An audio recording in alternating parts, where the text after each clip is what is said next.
Dans cette savane, il y avait un lièvre, un petit farceur nommé Dicambe. Dicambe n'était pas le plus fort, ni le plus rapide, mais il avait la ruse au bout des moustaches et une blague toujours prête sur le bout de sa langue rose. Et puis, il y avait l'hyène, une créature toujours affamée, un peu lente d'esprit, et avec un rire si bruyant qu'il faisait trembler les feuilles sur les arbres. Son nom était Zola, et elle passait ses journées à chercher un repas facile. Un matin, Zola l'hyène aperçut Dicambe le lièvre en train de grignoter tranquillement quelques herbes fraîches. Ah, pensa Zola, salivant. Ce petit Dicambe sera un excellent petit déjeuner. Elle s'approcha, son rire rauque résonnant. Bonjour, petit Dicambe. Tu as l'air délicieux ce matin. Dicambe, sans même lever le nez de son herbe, répondit calmement, bonjour, Zola. Mais tu sais, je ne suis pas un petit déjeuner. Je suis l'assistant personnel de Monsieur Lion, le roi de la savane. Et tu sais ce qu'il m'a dit hier? Zola, curieuse malgré elle, arrêta sa course. Non? Qu'est-ce qu'il t'a dit? Dicambe leva enfin la tête, ses yeux brillants de malice. Il m'a dit, Dicambe, je suis fatigué de ma peau. Elle est vieille, elle est terne. J'ai besoin d'une nouvelle peau, et vite.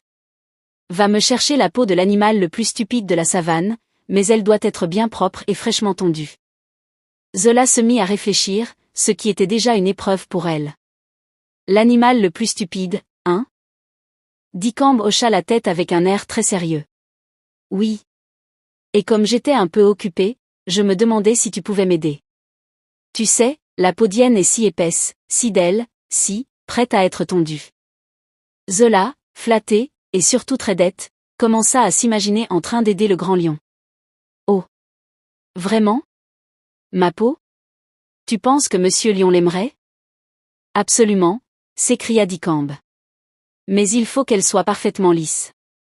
Complètement tondue. Alors, Zola l'hyène, dans sa grande naïveté, commença à se frotter contre les arbres rugueux, à se rouler dans le sable piquant, essayant de s'arracher tous les poils pour plaire au roi lion.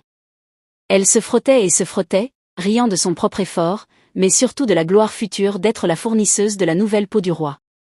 Pendant ce temps, Dicambe le lièvre, ayant fini de grignoter son herbe, se leva tranquillement et s'éloigna en sautillant, un grand sourire sur son visage.